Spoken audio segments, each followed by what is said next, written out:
നമസ്കാരം. ഞാൻ Moideen Shah, independent political observation, സ്വതന്ത്ര രാഷ്ട്രീയ നിരീക്ഷണം, ആ സംഘടനയുടെ ചെയർമാനാണ്. ബഹുമാനിയെ നിങ്ങൾക്ക് എല്ലാവർക്കും എൻ്റെയും എൻ്റെ ഗ്രൂപ്പിൻ്റെയും അഭിനന്ദനങ്ങളും ആശംസിച്ചു. ഇതൊരു മനഃശാസ്ത്ര ഗ്രൂപ്പാണ്, തത്വജ്ഞാന ഗ്രൂപ്പാണ്, ശാസ്ത്രീയ ഗ്രൂപ്പാണ്. ഇത് പറയുന്നത് ഇത് 3 കാര്യമുള്ളതുകൊണ്ട് തെറ്റാൻ സാധ്യത വളരെ കുറവാണ്. ഏതായാലും മുൻ പ്രധാനമന്ത്രി ഇന്ദിരാഗാന്ധിയുടെ 107ാമത് ജന്മദിന വാർഷികമാണ്.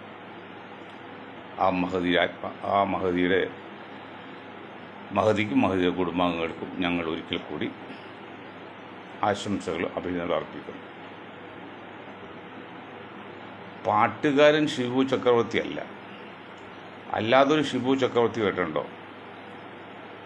ഒരു പരുന്തിൻ്റെ കയ്യിൽ നിന്ന് രക്ഷപ്പെടാൻ വേണ്ടി ചക്രവർത്തിയുടെ മടിയിൽ വന്നിരുന്ന പരുന്തിൻ്റെ ഇരയായ അല്ലെങ്കിൽ ഭക്ഷണമായ ആ പ്രാവിനെ വിട്ടുകൊടുക്കണമെന്ന് പറഞ്ഞപ്പോൾ അത് കൊടുക്കൂല എന്ന് ചക്രവർത്തി പറഞ്ഞു.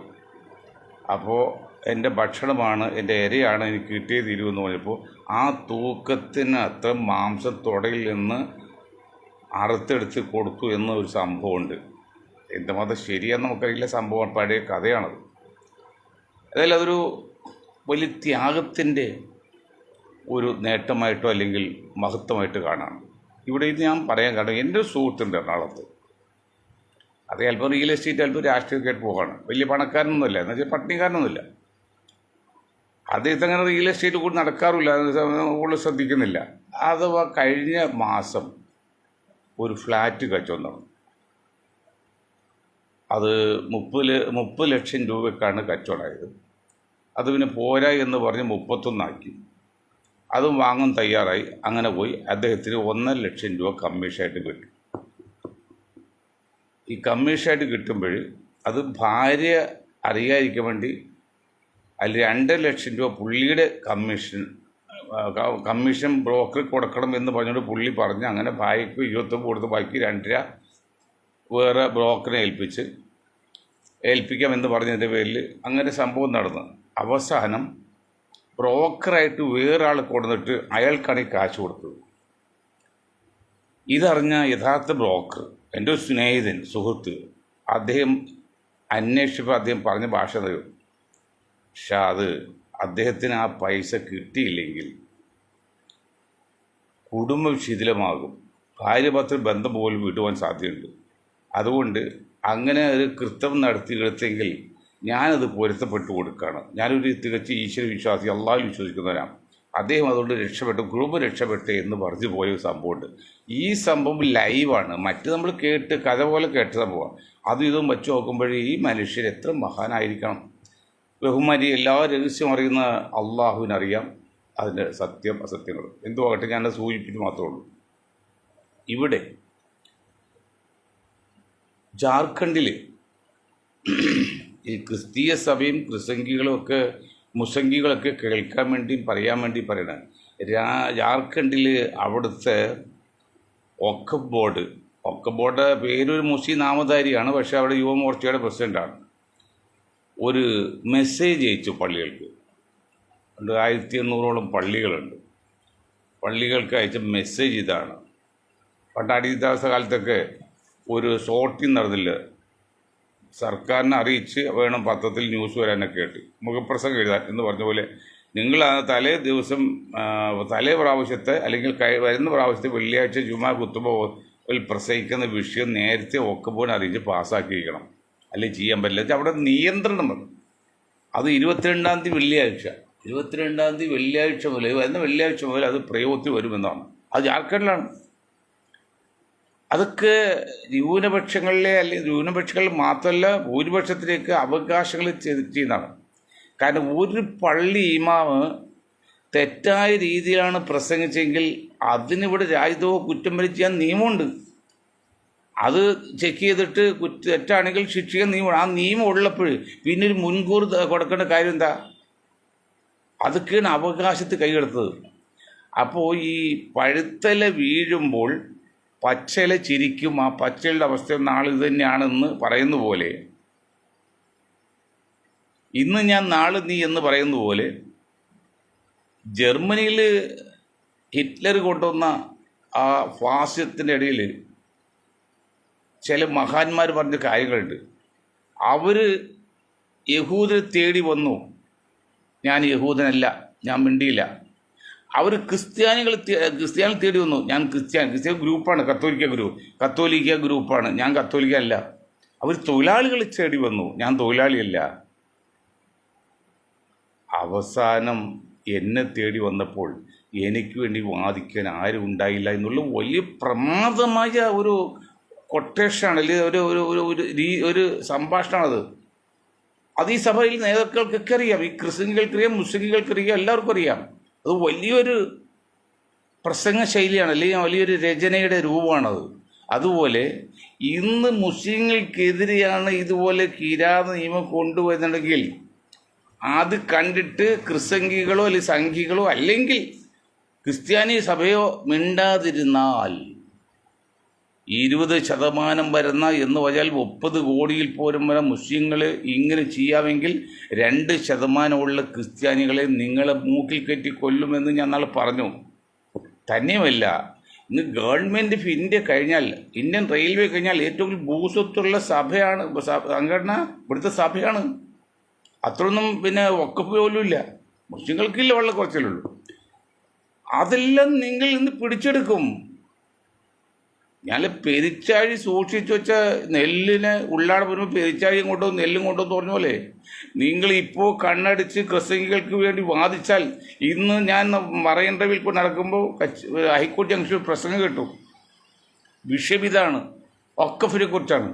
ആ നീചൻ പ്രസംഗിക്കുന്നത് എത്ര മോശമായിട്ടെന്നറിയോ? എന്താണ് വഖഫ്? വഖഫ് ചെയ്യുന്നെങ്കിൽ അത് നമ്മുടെ പേരിൽ യഥാർത്ഥ ആധാരം ഉണ്ടായിരിക്കണം, നമ്മുടെ സ്ഥലമായിരിക്കണം.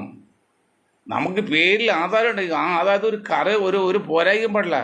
അങ്ങനെയുള്ള വസ്തു മാത്രമേ വഖഫായിട്ട് പ്രഖ്യാപിക്കാവൂ. അത് പറയുന്നതാണ്. അതുകൊണ്ട് അവിടെ കണ്ണിൽ ഇഷ്ടപ്പെട്ടാൽ അത് വഖഫാണ്, പിന്നെ അവകാശം ചോദിക്കും എന്നൊക്കെ പറയുമ്പോൾ വാസ്തവത്തിൽ എവിടെ എത്തി?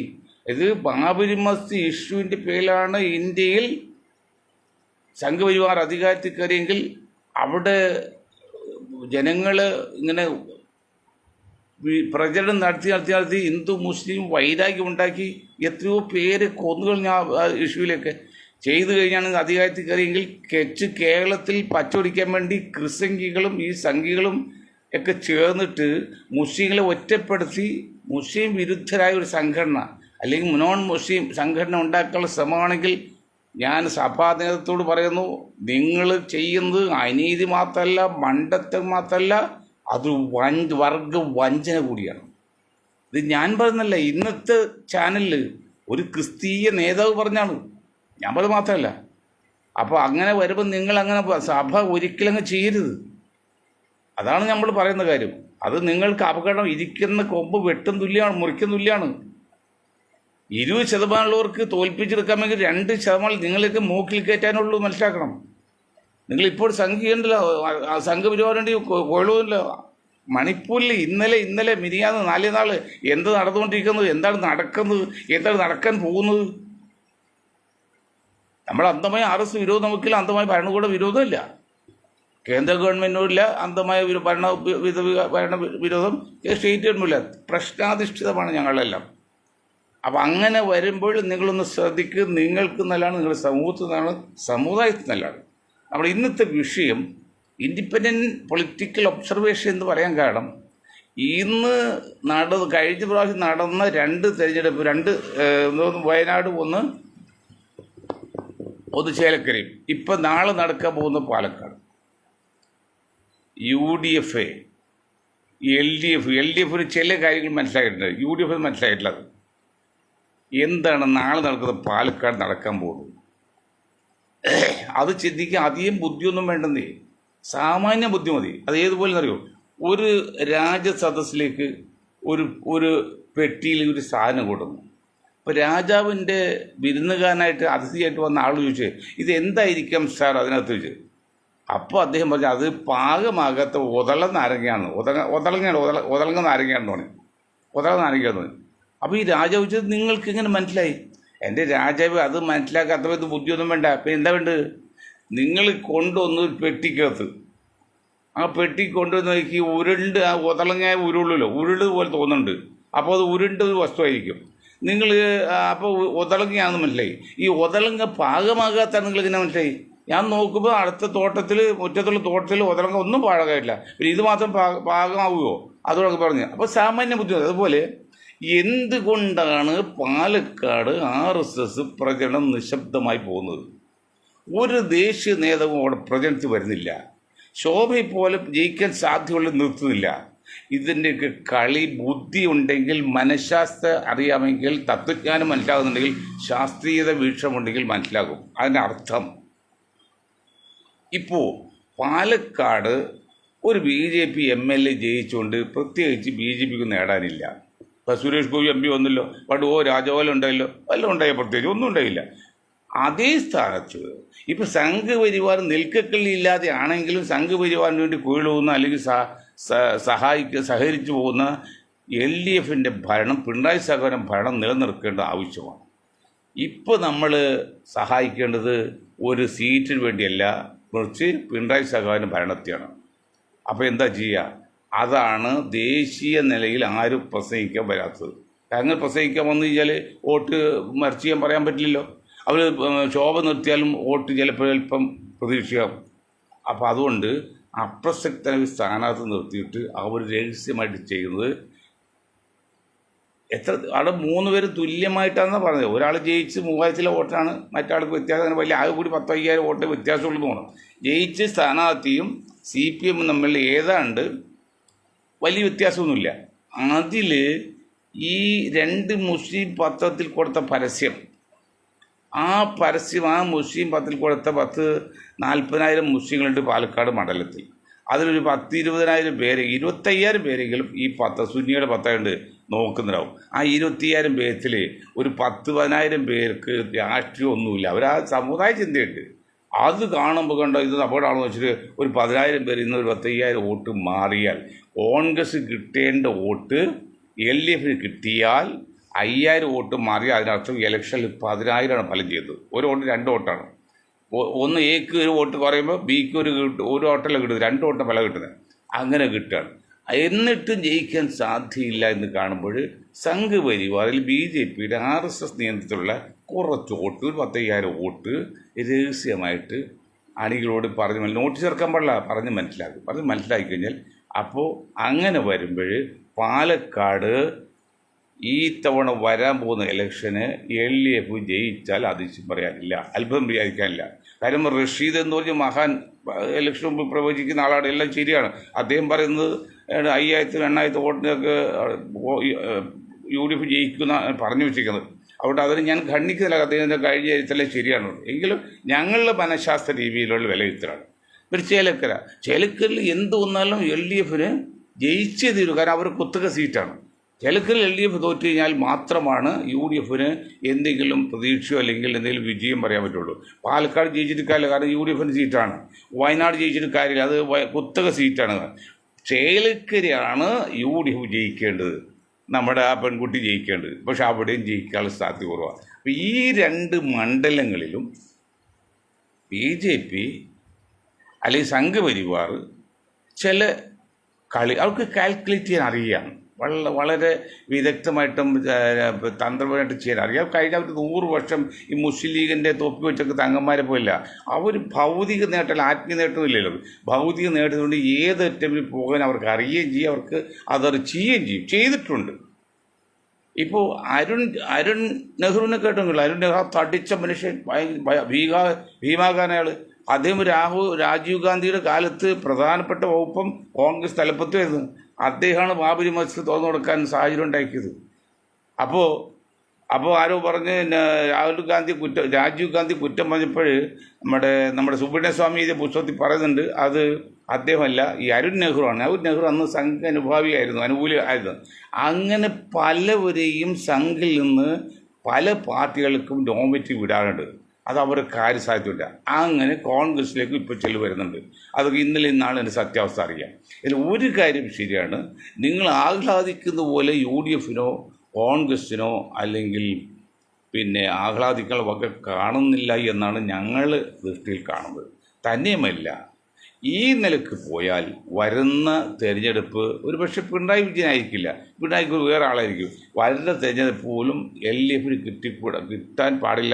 അതിൻ്റെ കാരണം LDFൻ്റെ 40% മുസ്ലിങ്ങൾ കേരളത്തിലുണ്ടെങ്കിൽ ആകെ മുസ്ലിങ്ങളിൽ 40% ആകെ മുസ്ലിങ്ങളിൽ 10% മാത്രമാണ് LDF അനുഭവികളുള്ളൂ. ബാക്കി 90% UDFന് വേണ്ടി ചെയ്യുന്നവരാണ്. അതിൽ 25% ലീഗുകാരുള്ളൂ. ബാക്കി അപ്പോൾ 25-35 പോയിട്ട് 65% വോട്ട് പുറത്ത്. അവരെല്ലാം കോൺഗ്രസ് കൈപ്പറ്റി ചെയ്യുന്നവരാണ്. അത് ലീഗിൻ്റെ വോട്ടായിട്ടല്ല, മുസ്ലിങ്ങളുടെ വോട്ടാണ്. അതിൽ കഴിഞ്ഞ ഒരു 10 ആദ്യത്തെ ഇപ്പോഴത്തെ ടീം 8 വർഷത്തിന് മുമ്പായിട്ട് അറബിക് സർവകലാശാല തുടങ്ങാൻ ഈ UDF ഗവൺമെൻറ് കുഞ്ഞാക്കായും അവിടുത്തെ മുസ്ലിം സമൂഹത്തെ നാണം കെടുത്തതിൻ്റെ പേരിൽ അവർ മറിച്ച് വോട്ട് ചെയ്ത് അത് കേവലം 2-2.5 മാക്സിമം 3% വോട്ടാണ് LDFൽ മറിച്ചു പോയത്. അത് ലീഗുകാരുമില്ല കമ്മ്യൂണിസ്റ്റുകാരുമില്ല, സാധാരണ മുസ്ലിങ്ങളാണ്.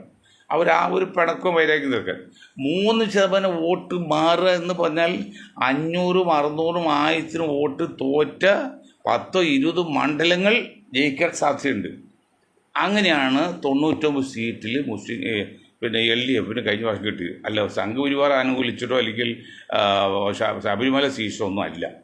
പക്ഷേ അങ്ങനെ നിൽക്കുമ്പോൾ ആ ഒരു 2% മാക്സിമം 3% വോട്ട് LDFിൻ്റെ അനുഭാവികളായി നിന്ന് മുസ്ലിങ്ങൾ മാറും. അതവർക്ക് മനസ്സിലായിട്ടുണ്ട്. കാരണം മുസ്ലിങ്ങളെ സംബന്ധിച്ച് അവർക്ക് UDFന് വോട്ട് ചെയ്യാതിരിക്കാൻ പറ്റില്ല. അത് നിലനിൽപ്പിന് വിഷയം കൂടിയാണ്, അത് പാർട്ടി നോക്കിയല്ല. അപ്പോൾ എന്താ ചെയ്യുക LDF? ആ ഒരു ക്ഷീണം തീർക്കണമെങ്കിൽ 19% വോട്ട് കിട്ടിയ BJPക്ക് അവർ സെലക്ട് ചെയ്ത ചില മണ്ഡലങ്ങൾ 10-20-25 മണ്ഡലത്തിൽ ശ്രദ്ധ കേന്ദ്രീകരിച്ചിട്ട് ബാക്കിയുള്ള മണ്ഡലങ്ങളിൽ 5000, 6000, 7000 വോട്ടൊക്കെ ഉള്ളത് അത് LDFന് പരസ്യമായിട്ട് കൊടുത്താൽ കുറ്റം പറയാൻ പറ്റില്ല. രാഷ്ട്രീയത്തിൽ ആരും സഖ്യം ഉണ്ടാക്കുക. ഇവിടെ കോലീപി സഖ്യം, കോൺഗ്രസ് ലീഗ് BJP സഖ്യം ഇവിടെ ഉണ്ടായതൊക്കെ അറിയാമല്ലോ നിങ്ങൾക്ക്, നമ്മുടെ അതിനെ അറിയാം. അതുപോലെ LDFനും അങ്ങനെ സഖ്യം ഉണ്ടായൊരു കുഴപ്പമില്ല. ഇപ്പോൾ BJP വിരുദ്ധം RS വിരുദ്ധം ഇപ്പോൾ ഇന്ത്യയിൽ പോയി. ഇനിയിപ്പോൾ അത് ആ ഉമ്മാക്കി കാണിച്ചിട്ടൊന്നും ഇനി കാര്യമില്ല. കാരണം സംഘപരിവാരം എന്നുള്ള യാഥാർത്ഥ്യമായി അവർ ഇന്ത്യ ഭരിക്കാൻ രണ്ടാമത്തെ കഴിഞ്ഞ് മൂന്നാമത്തേക്കും ഭരിച്ചുകൊണ്ടിരിക്കുക. അപ്പോൾ ഇനി സംഘവിരോധം അല്ലെങ്കിൽ BJP വിരോധം പറഞ്ഞ നടത്തില്ല ഒരു അർത്ഥമില്ല. അങ്ങനെ വരുമ്പോൾ കമ്മ്യൂണിസ്റ്റ് പാർട്ടികളും പഴയതുപോലെ ഉളുമ്പ് ഒരു നാണക്കേട് ഇപ്പം ഇല്ലെന്ന്. പണ്ട് എങ്ങനെയെന്നറിയോ, ഒരു പുരുഷനെ ആസ്ഥാനത്ത് കണ്ടു കഴിഞ്ഞാൽ എന്ത് ലജ്ജ, അയാൾക്ക് ലജ്ജ ഉണ്ടാവും, കാണുന്നവർക്ക് ലജ്ജ ഉണ്ടാവും. ഇന്നതില്ലല്ലോ. അതുപോലെ CH മുഹമ്മദ് കോയ സാഹിബ് ലീഗിൽ സജീവമായി വരുന്നവരെയും ലീഗിന് ഉളുമ്പുണ്ടായി. ഉളുമ്പെച്ചാൽ ഒരു ജാതി പാർട്ടിയാണ്, വർഗീയ അല്ലെങ്കിൽ ജാതി എന്നൊരു പോരായി കണ്ടേ. CH വന്ന് അന്തസ്സായിട്ട് പ്രസംഗിക്കുകയും അദ്ദേഹം കുറച്ചുകൂടി ജനങ്ങൾ ഡെവലപ്പ് ചെയ്തപ്പോഴും ആ ഒരു ഉളുമ്പ് അല്ലെങ്കിൽ ഒരു ന്യൂനത, ഐബ് എന്നാണ് അറബി പറയുന്നത്. ഐബ് എന്ന് പറഞ്ഞാൽ ന്യൂനത എന്നുള്ളൂ, അല്ല അത് തെറ്റൊന്നുമില്ല, അത് മാറിക്കിട്ടി. അങ്ങനെയാണ് ലീഗ് കമ്മ്യൂണിസ്റ്റ് പാർട്ടിയൊക്കെ യോജിച്ചു വന്നു അങ്ങനെ പോയത്. അതുപോലെ ആ ഒരു ഐബൊന്നും അല്ലെങ്കിൽ ന്യൂനതയൊന്നും ഇപ്പോൾ RSS സംഘപരിവായിട്ടോ CPM ഇല്ല. അങ്ങോട്ടുമില്ല ഇങ്ങോട്ടും ഇല്ല. ആർക്കും ആരായിട്ട് സഖ്യം ഉണ്ടാക്കുന്ന ഒരു തിസീസ് തന്നെ, ഒരു നിയമം തന്നെ ഇന്ത്യയിലുണ്ടായി. അപ്പോൾ ആരും തൊട്ടുകൂടാത്തവരല്ല എന്നുള്ള തീരുമാനമായിട്ട് ഇപ്പോൾ ഒരു 10-15 വർഷമായിട്ട് അങ്ങനെയാണ് നടക്കുന്നത്. അങ്ങനെ വരുമ്പോൾ ഈ 10-20 സീറ്റിൽ BJPക്ക് ചെറിയ താങ്ങിയാൽ ബാക്കിയുള്ള 140 സീറ്റിൽ 120 അല്ലെങ്കിൽ 115 സീറ്റിൽ ചെറിയ അഡ്ജസ്റ്റ്മെൻറ്റിൽ കൊടുത്താൽ വീണ്ടും CPM തന്നെ ഭരിക്കാൻ സാധ്യതയുണ്ട്. അപ്പോൾ ആവശ്യമില്ലാതെ പ്രതീക്ഷ കൊണ്ട് അവിടെ നിന്ന് ഓടി വന്ന് UDFിൽ ചേരുകയും അതുപോലെ മാന്യമായിട്ട് ചേരുകയും ആ അത്യാഗ്രഹം കൊണ്ട് ചേരുകയും വരുമ്പോൾ തന്നെ സ്വീകരിക്കുകയും ചെയ്യേണ്ട ആവശ്യമില്ല. ഇപ്പോൾ ഇദ്ദേഹത്തെ തന്നെ പാർട്ടി മുസ്ലിം ലീഗിൽ എന്താണ് ഇദ്ദേഹത്തെ നമ്പ്യാരല്ല ഭാര്യരെ കോൺഗ്രസ് ചേർത്തു, എടുക്കട്ടെ, മാനസാന്തരം വന്നു വരട്ടെ, നമ്മളൊക്കെ സമ്മതിക്കാം. പക്ഷേ എന്ന് വെച്ചാൽ ഓടിയെത്തി മുസ്ലിം ലീഗിന് അങ്ങോട്ട് പോയി ഒരു സർട്ടിഫിക്കറ്റ് കൊടുക്കേണ്ട കാര്യം ഉണ്ടായില്ല. അത് ഹിന്ദു സമുദായത്തിലെ ചിലവർക്കൊക്കെ വളരെയധികം ബുദ്ധിമുട്ടാക്കുന്നതൊക്കെ. അപ്പോൾ അത് കോൺഗ്രസ് അനുഭാവികളെ കോൺഗ്രസ് അല്ലാത്ത ഹിന്ദുക്കൾ വോട്ടേക്ക് പോകാൻ സാധ്യതയുണ്ട്. അപ്പോൾ ഈ മണ്ടന്മാർക്കൊന്നും അറിയില്ലല്ലോ, അവർക്കത് മനസ്സിലാക്കണം. തങ്ങൾക്കും അറിയില്ല ഈ കോൺഗ്രസ് ഇപ്പോഴത്തെ. അല്ലെങ്കിൽ സുധാകരൻ പറഞ്ഞറിയോ, ബാബരി മസ്ജിദ് ചോദിച്ചപ്പോൾ അതൊക്കെ ജാമ്പുവിൻ്റെ കാലത്ത്. എന്താടോ സുധാകര ജാമ്പുവിൻ്റെ കാലവും? ഇത് 1992 അല്ലേ? 30 വർഷമല്ലേ, 32 വർഷമല്ലേ ആയിട്ടുള്ളൂ. അല്ല 100% ചെയ്ത് കോൺഗ്രസ്സിലെ തെറ്റിയത്. ഞങ്ങളിപ്പോൾ അതൊന്നും പറയുന്നില്ല. എന്നിട്ട് അതാണ് ഈ സുധാകരനെ വച്ചുകൊണ്ടൊന്നും കേരളത്തിൽ UDF ഭരണം പിടിക്കാതെ വിചാരിക്കണ്ട. ഞാൻ UDF അനുഭാവിയൊക്കെ തെറ്റല്ല, അനുഭാവിയാണ്. പക്ഷേ UDF ഭരണം പിടിക്കേണ്ട. കാരണം സാധാരണ അതല്ല ആ ക്വാളിറ്റിയിലെ. സുധാകരനും കുഞ്ഞാക്കും രണ്ട് പ്രബല ശക്തികൾ, പ്രബല നേതാക്കളാണ്. അവർക്ക് ഏക വിരോധം കമ്മ്യൂണിസ്റ്റ് വിരോധമാണ്. കുഞ്ഞാക്ക് പലരും ഞങ്ങളുടെ മുഖ്യത്വം കമ്മ്യൂണിസ്റ്റാകുന്നു. അത് തന്നെ സുധാകരൻ പറയുന്നു. ഇവിടെ സുധാകര മുഖ്യശത്രു കമ്മ്യൂണിസ്റ്റാണോ? കുഞ്ഞാക്ക മുഖ്യശത്രു കമ്മ്യൂണിസ്റ്റാണ്. കേരളത്തിൽ വേണ്ടി ഞങ്ങളുടെ മുഖ്യത്വ കമ്മ്യൂണിസ്റ്റാണ് ഈ പറയാം. അപ്പോൾ അതൊക്കെ അറിയാമല്ലോ. ആ കുഞ്ഞാക്കും അവിടെ തെറ്റുപറ്റുന്നുണ്ട്, സുധാകരൻ തെറ്റുപറ്റും. അതുകൊണ്ട് കിട്ടുന്ന ഉറപ്പൊന്നുമില്ല. പക്ഷെ ഒരു കാര്യം, മുസ്ലിം ലീഗ് എന്ന പേരിൽ ലീഗ് നിലനിൽക്കുന്ന കാലം ഇനി UDF മുസ്ലിം ലീഗ് ഉൾക്കൊള്ളുന്നൊരു കക്ഷിയോ കേരളത്തിൽ തൽക്കാലം അധികാരത്തിൽ വരുമെന്ന് ഒരു പ്രതീക്ഷ വേണ്ട. 100% നടക്കില്ല. ഇതൊരു മനഃശാസ്ത്ര കൂട്ടായ്മയാണ്. മനഃശാസ്ത്രം കൈ പന്താടുന്നതാണ്. അതിലൊരു ഫിലോസഫിയാണ്, തത്വജ്ഞാനമാണ്. ഇതൊരു ശാസ്ത്രീയ സംഗതി. ഇത് 3 തെറ്റുവരാൻ സാധ്യതയില്ല.